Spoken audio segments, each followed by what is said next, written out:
Ah, okay. Because now I have to start anew, just a moment.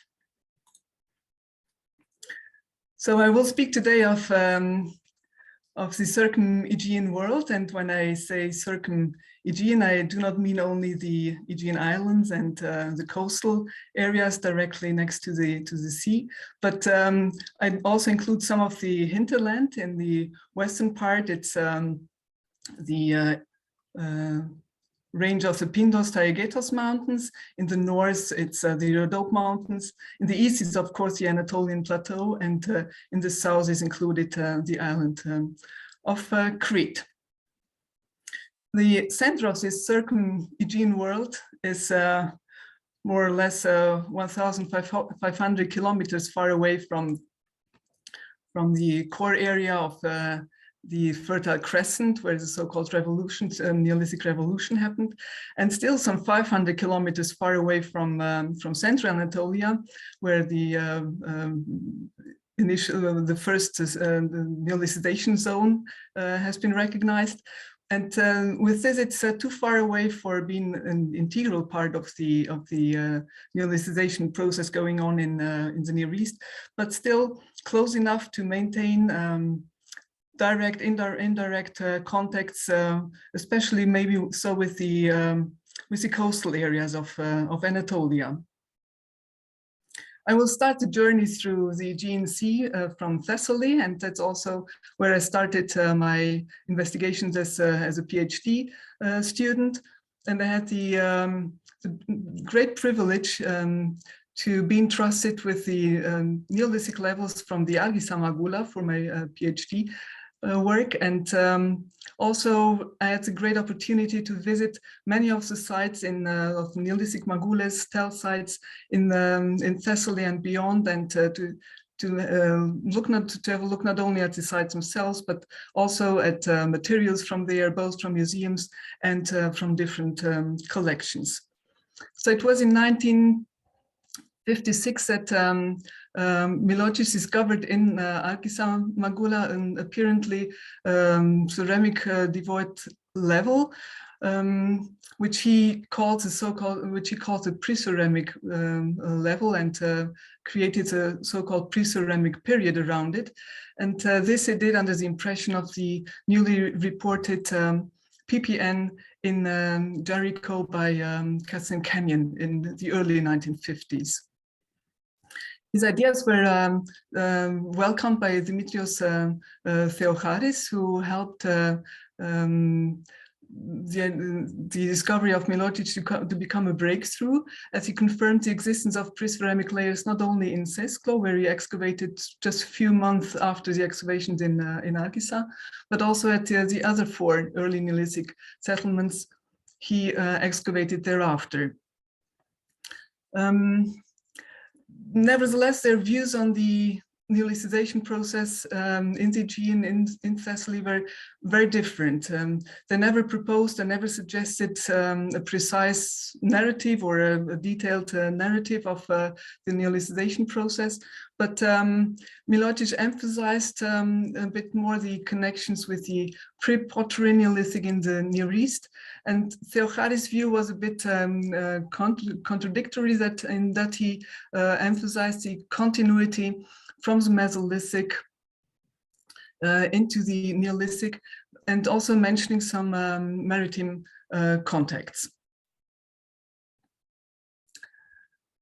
The pre-ceramic settlements have been redated from the so-called pre-ceramic period into the early Neolithic, not only early Neolithic 1, but also early Neolithic 2. These are the white encircled sites on the map. But there are other sites in the southern part of the Aegean, like Franxi and Knossos, who indeed were bearing aceramic levels at the start of the sites. Franxi is a cave site, and these were renamed into the initial Neolithic by Catherine Perles, and recently there were more sites of this phase, of this aceramic phase or initial Neolithic phase, with or without pottery, from Urlu, Ulujak to Kurichihoek, and in Macedonia from Paliambela. So we have a lot of new information coming up in the last 20 years or so, but the questions are more or less the same like in the time of Milojic and Theocharis. How did the Neolithic way of life expand and arrive into the Aegean? Was it by migrants, or can we trace a participation of Mesolithic people into this process? In order to approach these big questions, I will first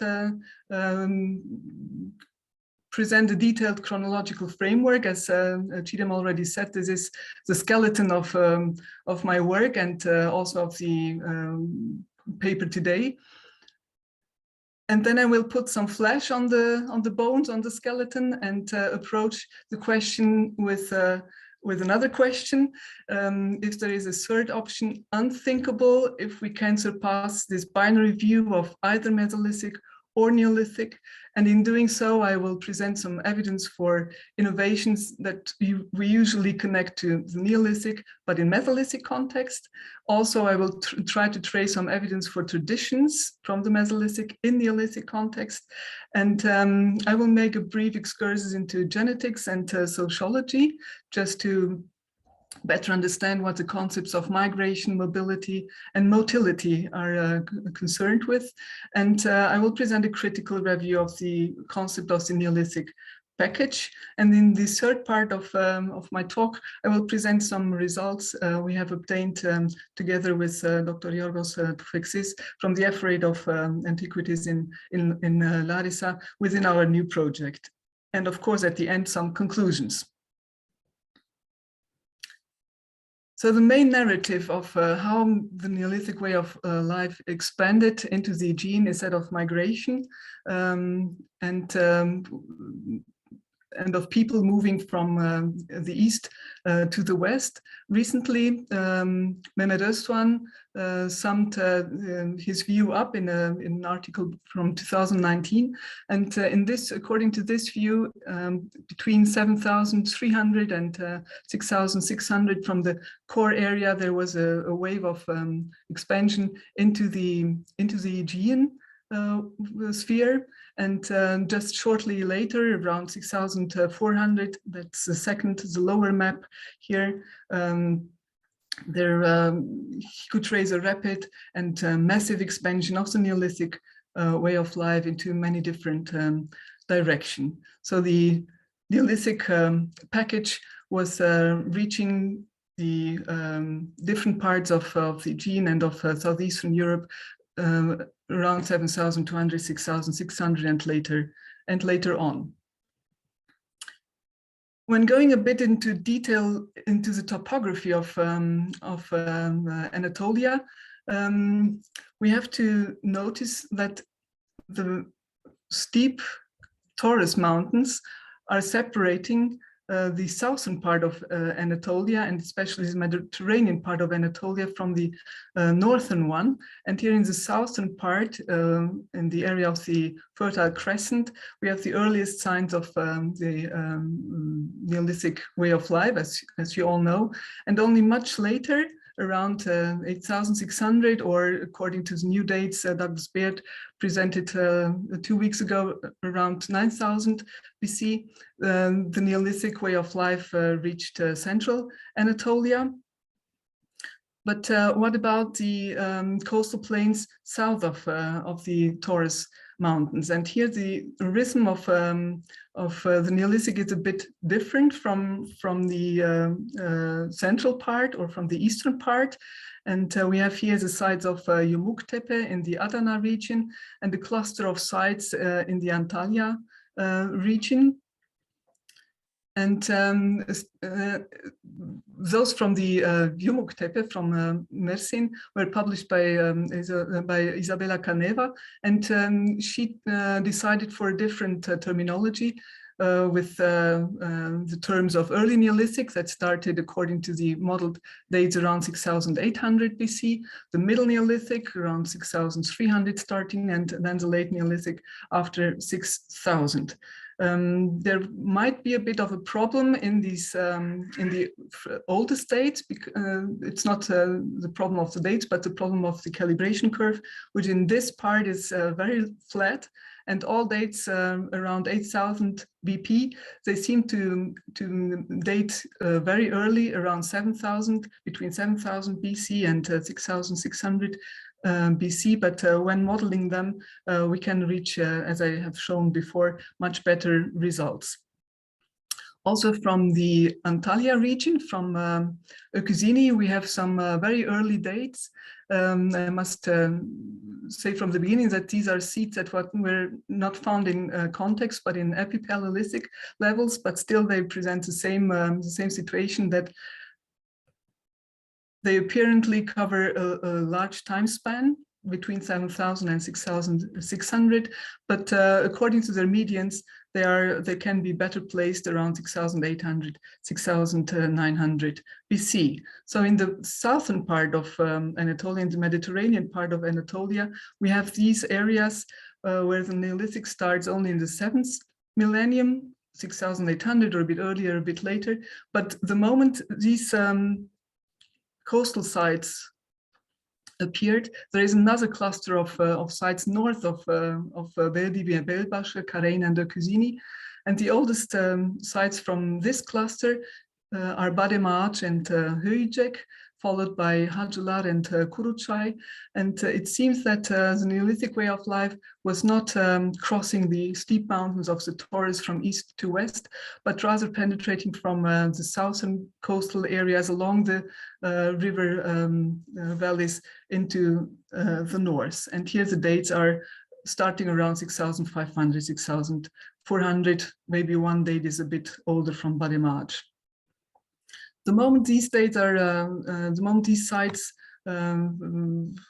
appear, we have also a new cluster of sites in the western part of Anatolia, from Çukurçay in the south up to Agathe Reingruber in the north. And here the dates are also similar, 6,700, 6,600, and even farther north. From Urlu, we have recently been presented new dates by Burcinado around 6,700, 6,600 BP. It seems that this jointing between Mediterranean and Aegean Sea is of big importance for the Neolithization of the Circum-Aegean, and I'm very glad that Chidem and her colleagues started or continued with investigations in this area at sites like Girmeler and Bos Boron.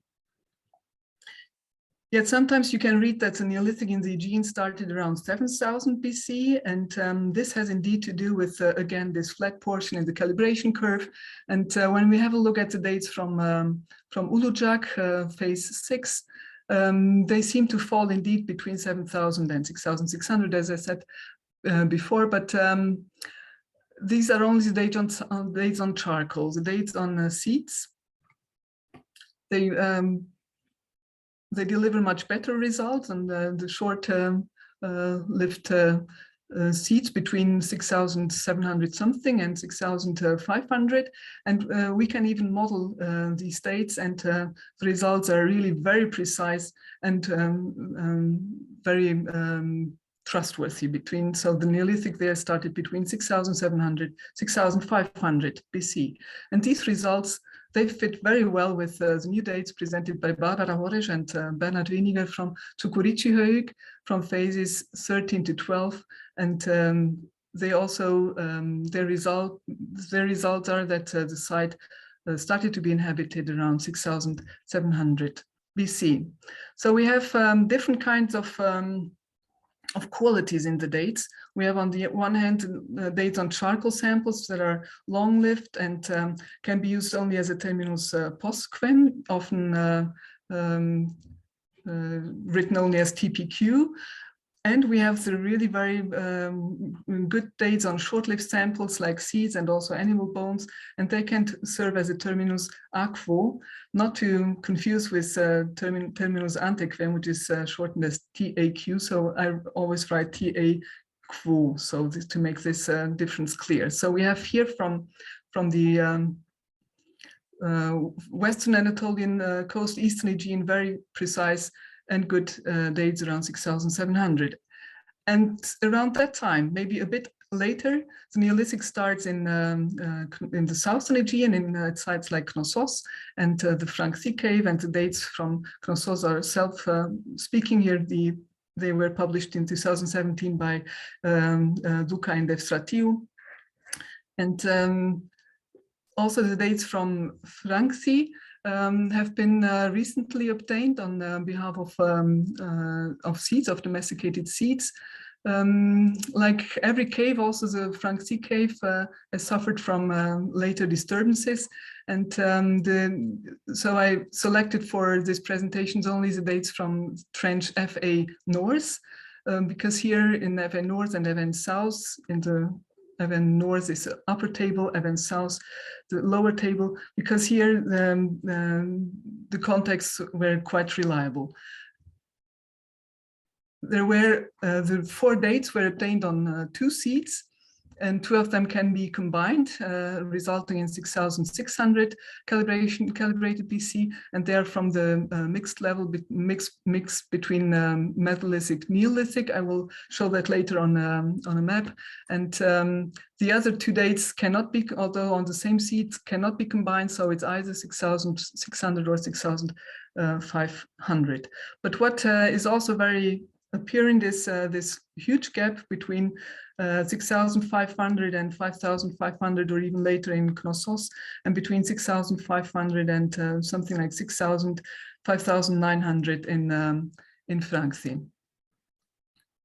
The dates from the Western Aegean, from Thessaly, are less clear, and we have here, we do not have these early dates. So the dates from Argisa, they start around 6,500, but not the dates from the so-called pre-ceramic phase. And here I must make a remark. These dates were obtained on animal bones, and they were obtained in the late 1970s, before the introduction of AMS dating methods. And they must really be considered as highly unreliable, and we cannot just exclude them, but we have to be very careful when we use them. So better not use them, but know about but it's good to know about the problematic. Together with the dates from Knossos, they show that the Neolithic in Thessaly appeared around 6,500 BC, but these dates can be taken only as termini post-quos, because they are made on charcoal, and they might be looking a bit older than they actually are, if they were obtained on long-lived oak, for example. I will stop here with the dates. As Tidem also said, you can download them. You can also look into other sites, and also read some of our analysis we made together with Lawrence Thyssen. There are many new dates also from the Northern Aegean, from Macedonia, Paliambela, Mavropii. But this is still work in progress, and I will only mention them shortly in this map. So we can conclude that the Neolithic way of life started in Ulujak, Çukurçayırık, and in the Eastern Aegean around 6,700 BC, a bit later maybe in Knossos, and certainly a bit later in Franxi. We have also dates from Sarakenos cave, but these are on charcoal, as also are the dates from, as I said, from Thessaly. The new dates from Paliambela are very promising. They were made on bones, and new dates are expected. So it might be possible that the Neolithic started there as early as 6,600 as well.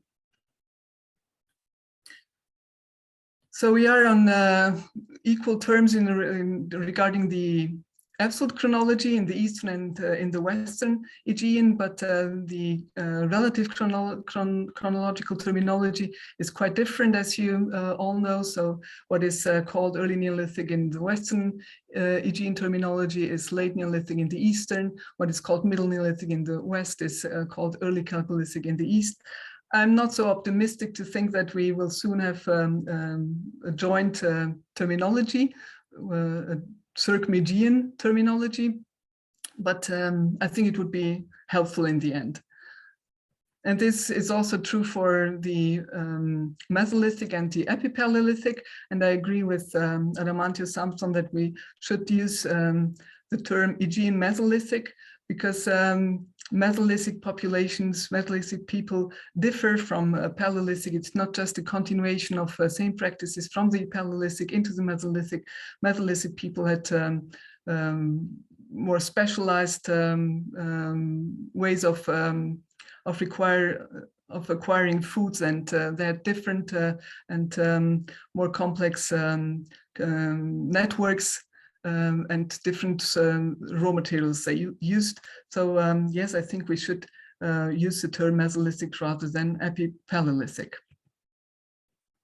Speaking about the Mesolithic, before 1990, there were only few sites known in the whole area of the Aegean, and also few from Anatolia. And it seemed very logic that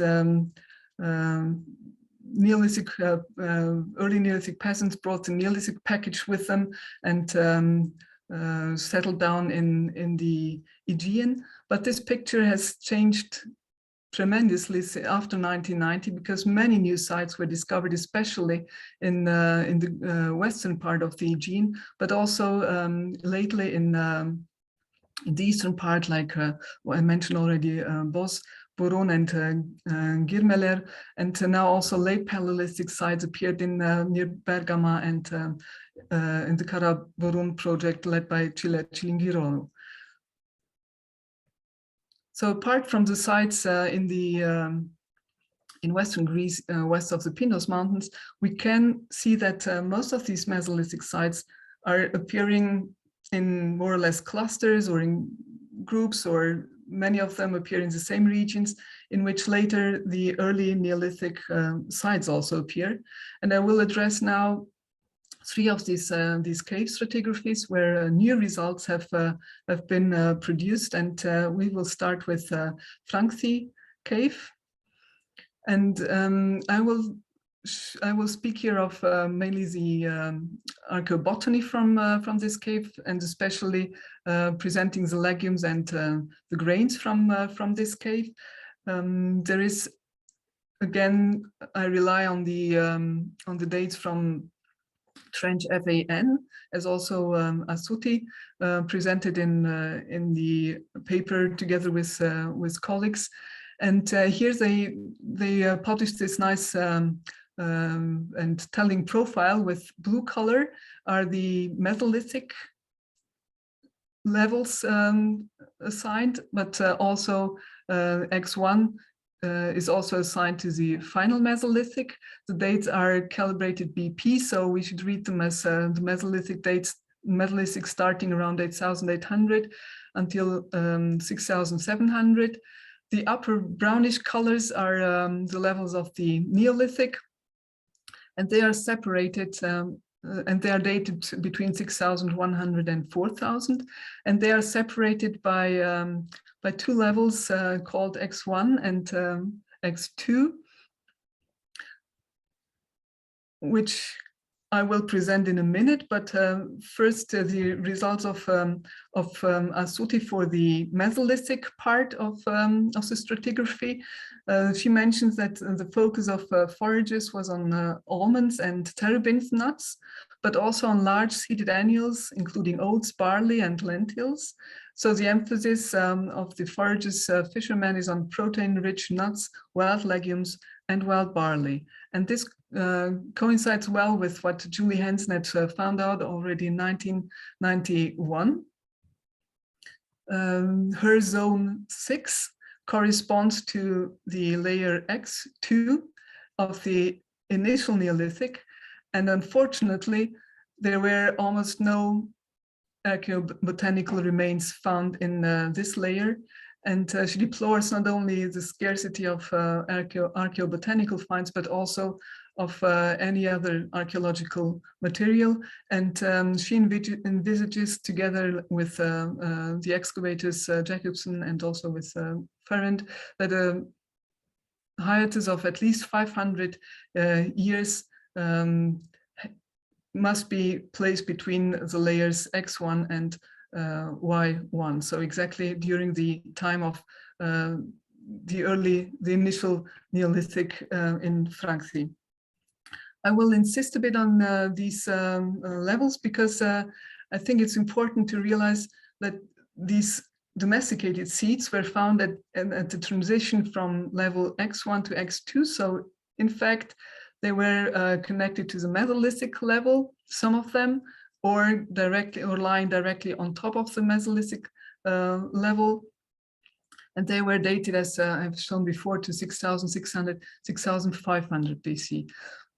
And there is no direct continuation into the upper levels after this long hiatus. The next domesticated seeds were found only in phase 7b, according to Julie Hansen, which is dated to after 5,900 BC. I put these data together into a table, and here I was very much inspired by Sultana Valamotti and Kostas Kotsakis from their publication 2016. So what we can see is that in the Mesolithic part of the Franxi accumulations, there are more or less the same kind of botanical remains like in the Karain and Öküzini cave of southwest Anatolia, where they are probably domesticated, but it's not so clear according to Martinoli. But during the initial Neolithic, there appeared these domesticated seeds of Emmer, Triticum bicoccum, but along with still wild species of Hordeum vulgare, of barley, of lens, which is probably not domesticated, and of Vicia ervilia, which is unclear if it's domesticated or not. And only after this long hiatus of 500 years, there appear these same combinations of plants like we have also later on in Thessaly, in Argisa, and Sesklo. So according to Hansen, the wheat, this Emmer wheat, was not domesticated in Franxi, and there is no evidence for a local domestication. And my interpretation is that at the end of the Mesolithic, domesticated seeds were brought to the cave by, let's call them foragers in transition, from elsewhere. They are marking the end of the Mesolithic occupation, termed also as initial Neolithic, that was followed by a gap of 500 years. Let's turn now to the second cave, the cave of Yura. There's a cave of Cyclops on the island of Yura, which is part of the Northern Sporades, and in the Pleistocene, these islands were connected with the mainland, but also after the Holocene, they were easily reachable by boat. The cave was excavated between 1992 and 1995 by Adamantios Samson here in the picture. And there were 12 layers, 12 levels. Level 12 is sterile soil. And according to the C14 dates, and I selected here only the dates on bone and charcoal, not those on shell, the sequence started in the lower Mesolithic with around 8,600 BC. And according to Caterina Trandalido, in this lower Mesolithic, there were wild boar was hunted, and there were many individuals of wild boar found in the cave, but in the upper part of the lower Mesolithic and in the upper Mesolithic, so around 8,000 and 7,200 BC, wild boar was replaced by Capra ibex or Capra aegagrus, the wild goat. And They were kept there on the island, as Trandalido said, in order to be hunted whenever was necessary.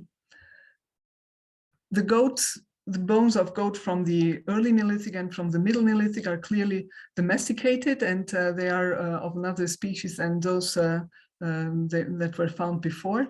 And Trandalido's conclusion are that fishermen of the 9th millennium BC introduced boars and caprids on boats as animal protein sources to the island. They did not domesticate them, but they manipulated them here. So we will now turn to the third cave, to the Theopetra cave, and I'm very grateful to Nina Kyfarisi Apostolica that she made this great image available to me. She's guiding us through the cave with a group during May 2017. And what is really very interesting in the stratigraphy and in the newly appeared information from this cave are these, for me especially, are these clay hearths, clay constructions that have renewal levels, and that have been clearly constructed from different small parts of clay, and some of these clay fragments of unknown function were found also in the Mesolithic level. They were sun-dried or only lightly baked, but they show that the material clay was known in Mesolithic times, and that its advantages and its way of working with the clay was already part of Mesolithic daily life. Most important from the cave are also the burials. There were found 3 Mesolithic burials, one in a crouched supine position and one in a flexed position. And burials in the Aegean are found only very seldom. Clemens Lichter calculated that for a time period of around 4,000 years between the beginning of the Holocene, between the Mesolithic and the Middle Neolithic, there were only some 100, not only 100 individuals reported. And it is very interesting to see that in the western part of the Aegean, we don't have many burials from the eastern part, only from Agathe Reingruber. But in the western part of the Aegean, there were different kinds of burials practiced. The inhumation, both in a flexed position, in a hocker, or in a semi-supine position. That's especially so in Thessaly. But also cremation was practiced, and secondary burials are known only from Prodromos, and one skull has been found on the island of Yura in the Cyclops cave. Clemens Lichter concluded from these findings that none of the burial customs practiced in the Aean or Aman in Greece, or even during the Aean in the Southern Balkans, can be described as a new habitude arriving with newcomers from Anatolia who brought the Neolithic way of life. The described burial customs for Neolithic Greece and the Balkans were already in use during the Mesolithic. This does not fit very well to the results from the ancient DNA analysis. And apart from having so few bones at their dispositions, it's also the problem that many of these bones do not contain enough collagen to be able to conduct analysis on them. And I will present 2 of the latest studies with bones where bones from the Aegean were included. The one is from Ian Matheson. He was able to work with bones from the Franxi Cave and from Diros, and he first dated them with radiocarbon method, and the results show that they were not really from the Neolithic, but from the Chalcolithic, or as in Greek terminology also used in the final Neolithic around 4000 BC. But he concluded that people who brought farming to Europe were not part of a single population, as early farmers from southern Greece are not descended from the Neolithic population of northwestern Anatolia that was ancestral to all other European farmers. And a year later, some early groups in the southeast mixed extensively with hunter-gatherers. And I think that these results cannot be used for a massive migration into the Aegean. Another study is that of Manova from 2016, the title of which is Early Farmers from Across Europe Directly Descended from Neolithic Aegeans. So it's contradictory if the Europeans descended from Anatolia, as Matheson concluded, or from the Aegean, as Hofmanova concluded. She, at her disposition, she had 2 human bones from Theopetra, which we have, the burials we have seen, 3 from early Neolithic in Bacen and Ravenna, and 3 from the Chalcolithic sites of Kumtepe, Faliambela, and Klitos from the late 5th millennium. So in total, she had 8 samples for an area of 60,000 square kilometers and 3,000 years of human prehistory. But she concluded that Greek Mesolithic individuals are consistent with Aegean Neolithic populations, and the Neolithic populations being the direct descendants of the preceding Mesolithic peoples. And I think this fits quite well to what the archaeological materials also point to, that there wasn't in the genetics an ongoing gene flow into and across the Aegean.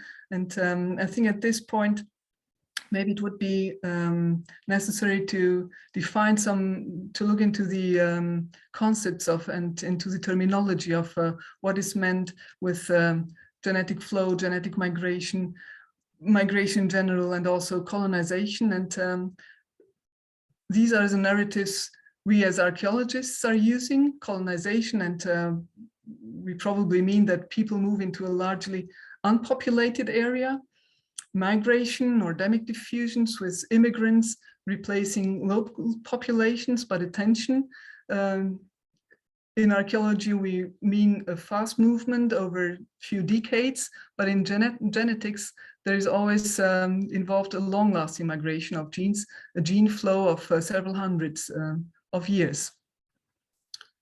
Mobility, like small-scale mobility intra-regional of individuals or households, are more seldom involved in our discourses.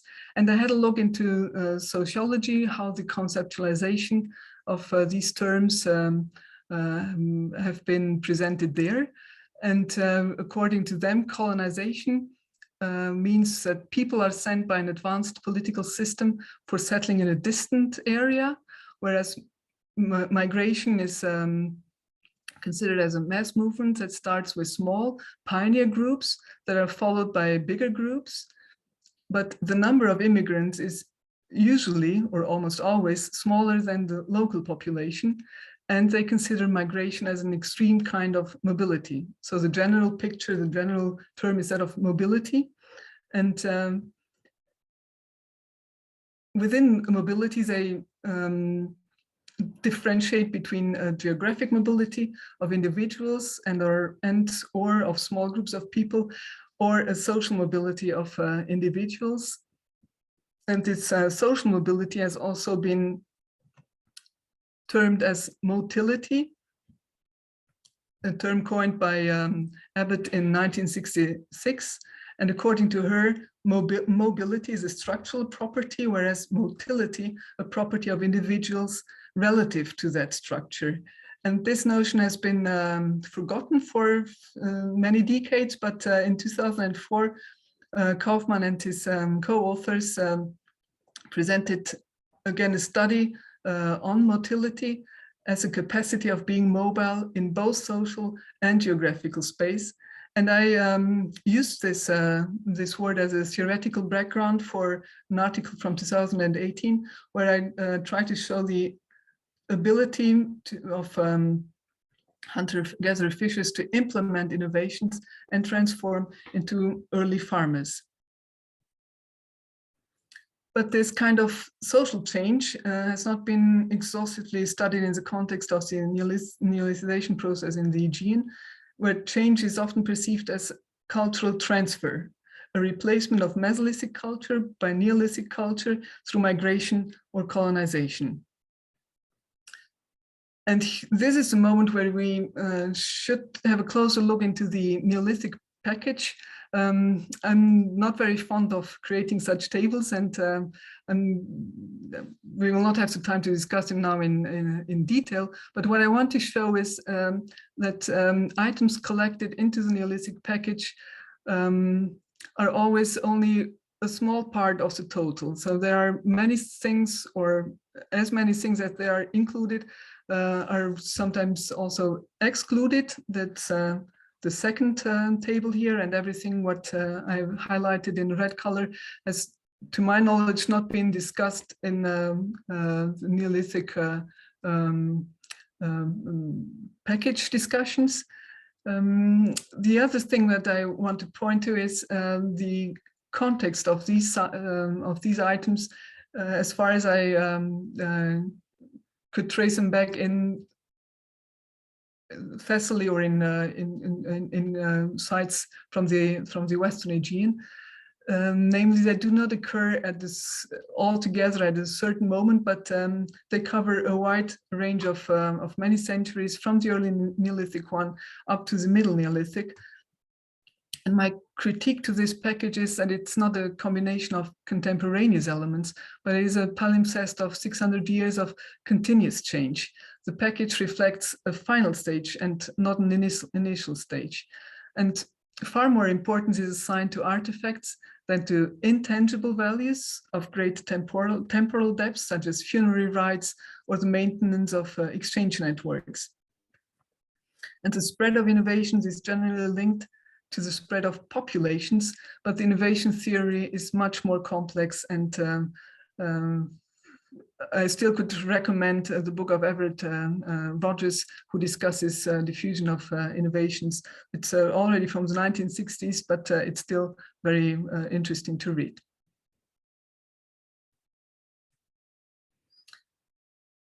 I had my first contact, let's say, with Neolithic package when I worked on the bone tools from Hocateşme, and it seemed to me a bit interesting that none of the items that were found in Central Anatolia were transported with this Neolithic package across the Lake District and into the Aegean, as was so that at that time. So in Central Anatolia, we have a lot of personal adornment, of rings, of hairpins, of course, also some tools and belt buckles, but mainly the inventory is rather containing adornments and personal belongings. Whereas in the Lake District, it's very different.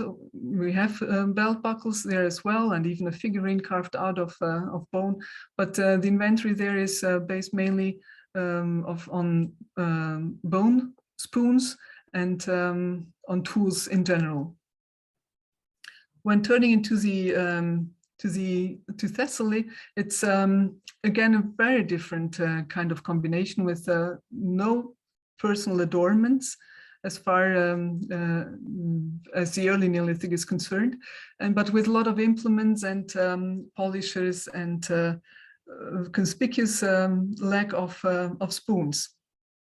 We have only 2 examples, here the one from Theopetra. But to the contrary, in Thessaly, for example, we have some bone tools like hooks, and hooks have also been found in the Circum-Aegean cave of Yura during the Mesolithic already, some of them in the Neolithic, as can be seen here in the graph by Andiclia Andrea Agrafiotti. And in the Aegean, we have also these spoons made of shell, of Patella cerulea. And interesting enough, we have found some spoons in Neolithic, early Neolithic, middle Neolithic, late Neolithic context during our surveys in the northeastern part of Thessaly. So I think that these were the spoons that were used in the Aegean, and not spoons made of bones. Another thing that was an eye-opener for me, where it was the use of obsidian, which occurred already in the final Paleolithic. The obsidian mostly from the island of Melos, from both sources on that island, and the network established already during the Mesolithic reach from Franxi and Clisura in the west to the Circum-Aegean Cave in the north, and to Bosporus side of the eastern Aegean. But in the Neolithic, these networks were still working, and they even expanded into the north, as far north as Nea Nicomedia or also Hoca Çeşme. Of course, there were on some of the sites always some obsidian tools that could be traced to Anatolian sources, but these were always only little. And as has been shown by Gamigi and colleagues, they consisted only in Bosporus of 6 pieces in comparison to the hundreds of other pieces from Melos and Iali. So the networks are working inside the Circum-Aegean sphere very well, and of course there are also some connections to the Anatolian sphere. In the third part of my presentation, I will now present you some of our results we obtained together with Dr. Yorgos Tufeksis under the auspices of the F-Rate of Antiquities in Larissa, with the financial support by the German Research Foundation. And even until now, Neolithic tell sites and magules were in the focus of investigations, or also caves. We have now been able to trace also flat sites, and they existed from the early Neolithic time zone. And 2 of them we have prospected geophysically. We made these investigations, intensive, systematic surface investigations in the areas of the basins of Elatia and of Sicurio, where we displayed 10, 11 tracks, transects that we walked systematically. And we found in the area of Elatia detected flat extended settlement of circa 10 hectares that was already known before on behalf of a stone slab, of a stele that was erected on the highest part of the site, and it gave the its name also, it lent its name also to the whole area of Elatia Bigmeni Petra. And here we investigated with the help of handheld GPS devices the whole area systematically, and recorded 3-dimensionally all the small finds and all the decorated sherds. And we have now a very reliable chronology, both based on pottery, on 11,337 sherds, and we also obtained results from radiocarbon analysis, and can place the site between 6,000 and 5,000 BC into the early Middle Neolithic. But the most astonishing results, first, before I speak of the other astonishing results, some small finds. We found also small find tools made of local stones, but also of stones imported from farther away, like the obsidian tools, or different kinds of flints from the Pindos area. And I already pointed out this to this shell spoon. But the most astonishing find The most astonishing result was offered to us by Grigorios Tsokas from the University of Thessaloniki, where he investigated geophysically the whole area. And we can see here, apart from some modern disturbances, which are these white circles, a linear construction, maybe even two, that we provisionally interpret as ditches, and also some larger constructions up to 20 by 13 meters, one of them probably heavily destroyed, and also, of course, smaller constructions, 6 by 4 meters, which may have been the dwellings at that time. We can connect now the information from the geophysics with our statistical evaluations from the small finds and from the pottery, and based on heat maps, we can also see where concentrations of living working areas may have been, and they coincide quite well with the dwellings, houses we have seen in the geophysics. So what we have here is a very complex settlement structure from the early Middle Neolithic, and the question is, can we transport this knowledge back to the early Neolithic? And I think we cannot and we should not. I would also like to mention the really amazing work done by Apostolos Saris and his team on the magules that are thought to be of earlier Middle Neolithic date. They investigated the upper levels, which probably are Middle Neolithic, or maybe not even early Middle Neolithic, but later Middle Neolithic. And I think it's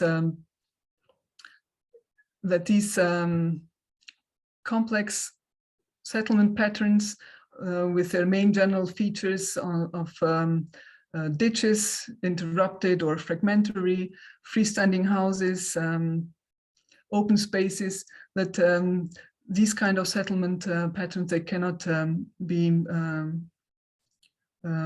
transported back into the early Neolithic. And we have grounds for saying this, because in another area of the basin, in Nesonis 1, also a flat site south of the Magula Nesonis 2, Grigorios and Tsokas conducted another geophysical investigation, and here the results are a bit different. This sites we don't have C14 dates yet. We don't have C14 dates from here, but according to the pottery, it should be dated to around 6,200 BC. And here the site is much more simple, with only 2, maybe 3 houses, and they probably were not existing simultaneously, but according to pottery analysis, the oldest house was here in the east, and followed by the houses more to the west. So this is not a complex village, what we see here, but maybe a small hamlet, a primeval hamlet, I would rather say. And from exactly this site, from Nesonis 1, we have found here astonishingly many pestles and mortars made of marble, and we have found them only at this site and at no later site anymore. And we think that they have not been used for preparing for grinding wheat, but rather for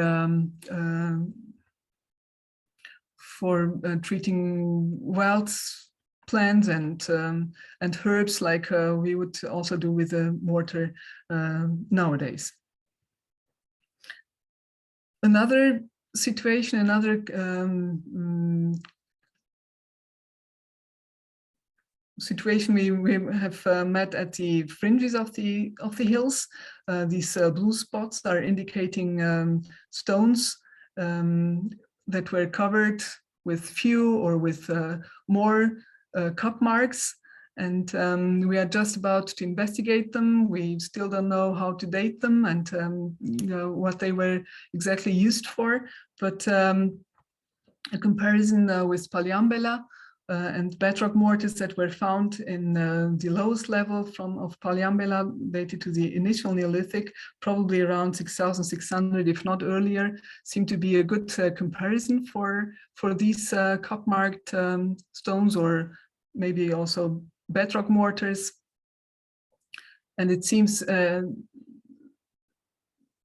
that Neolithic people did not only rely on domesticated sources, but they also used wild plants even during the early Neolithic to and onwards in our working area. To conclude, what I try to show is that sites of the initial Neolithics, they can be very well dated to 6,700, 6,600 BC. And it's around the time when also when the Mesolithic sequences are ending in all the known caves, which I mentioned, additionally also in the cave of Sarakenos. And there are no indications for coexistence of Mesolithic and Neolithic groups. To the contrary, they are successive. In the Mesolithic, we observed that foods obtained by hunting, fishing, gathering were supplemented by grains and legumes, whereas in the early Neolithic, food obtained from plant growing and animal keeping was supplemented by wild plants. None of the wild species were domesticated in the Aegean, but their behavior and their advantages were well known to the Mesolithic population. Those living closer to the Anatolian mainland were probably the first to adopt these innovative food sources by exchange with Mediterranean groups of southwest Anatolia. So I would call them foragers, fishermen in transition. The evaluation of archaeological material point to a continuity of traditions and networks from the Mesolithic to the Neolithic, and the scarce ADNA results from the Aegean do not contradict this view.